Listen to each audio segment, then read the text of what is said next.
Et d'ailleurs, l'émission cartonne, c'est un record chez les jeunes parce qu'on voit de l'énergie, on voit de la tentative et la France en a besoin. Sur Twitter, il y en a qui te trouvent dur et qui disent il est dur et tout, Anthony, machin, j'ai regardé. Toi, t'es un patron plutôt dur. Je suis pas dur, je suis dur avec les faits, mais tendre avec l'humain. C'est-à-dire que dans le jury, et je veux pas les critiquer, mais la première saison, j'y étais pas, c'était très bienveillant, très tendresse, ah non, mais incroyable, bravo, c'est génial. Mais personne ne mettait d'argent. Moi, tu vois, je suis dans l'honnêteté directe et je pense qu'en business, tu peux aussi perdre beaucoup de temps. Tu viens me présenter un business qui est fané, je vais pas te dire bravo mon champion, tu vois.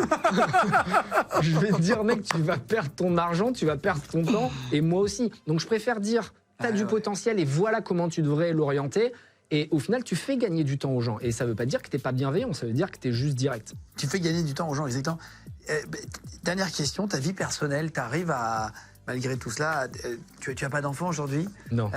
Tu en veux? T'as envie d'avoir une vie de famille ou t'as pas le temps? C'est quoi ton... J'ai pas envie pour le moment parce qu'en fait j'ai des objectifs qui sont tellement gros, à savoir le milliard, remettre la méritocratie au cœur de la société, déclencher une révolution. Tu vois, mon objectif c'est que mon milliard serve à mettre le feu aux poudres. Je veux que le pays se rebelle. Je veux que le peuple, au sens large et noble du terme, réalise qu'il a le pouvoir. Tu vois, et qu'aujourd'hui, on est dirigé par des politiques qui n'ont aucune légitimité, aucune crédibilité, qui n'ont jamais travaillé, qui vont nous expliquer ce qu'on doit faire alors qu'ils ne se l'appliquent pas à eux-mêmes. Et plus je gagne d'argent, plus je suis confronté à ces politiques, plus je leur parle dans les dîners. C'est absolument absurde. C'est-à-dire que les gens, s'ils voyaient la réalité des gens qui nous dirigent, ils seraient outrés. Les gilets jaunes, ils y ont été parce que le prix de l'essence a un peu monté. S'ils voyaient ce que moi je vois, ce serait terrible. Il y aurait une guerre dans le pays. Et depuis que je suis jeune, je vois cette haine monter, que ce soit dans les banlieues, que ce soit dans les milieux pauvres, mais même dans la classe moyenne, parce que la classe moyenne, c'est souvent celle qui se fait le plus défoncer, souvent celle qui travaille et qui en plus n'a pas les moyens de vivre parce qu'ils ont trop d'impôts.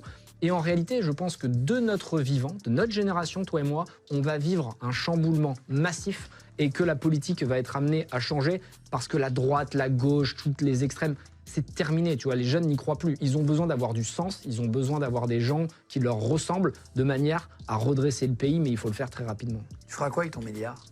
Justement, je financerai des personnes qui ont envie de changer les choses, je financerai des jeunes qui croient dans leurs rêves, et en fait, trop souvent, les personnes ne réalisent pas l'impact qu'ils peuvent avoir. Je considère qu'on a tous une puissance illimitée en nous, et que si on veut faire de belles choses, personne ne peut nous arrêter.